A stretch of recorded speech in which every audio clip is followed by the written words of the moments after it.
భూకంపాలు సంభవించినప్పుడు అది ప్రకృతి యొక్క ప్రకోపం అని సరిపెట్టుకుంటాం. కానీ ఈ దుష్ట సమాజంపై దేవుని కోపం అని మనకు అర్థం అవ్వాలి.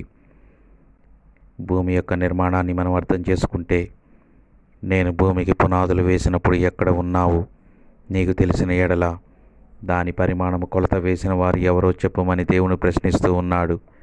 దాని స్తంభపు పాదులు దేనితో కట్టబడినవో చెప్పుమని దేవుడు అడుగుచున్నాడు. భూమి స్తంభములు యెహోవా వశం, లోకములను ఆయన దాని మీద నిలిపి ఉన్నాడు. భూమి స్తంభములను అదరచేయువాడు ఆయనే.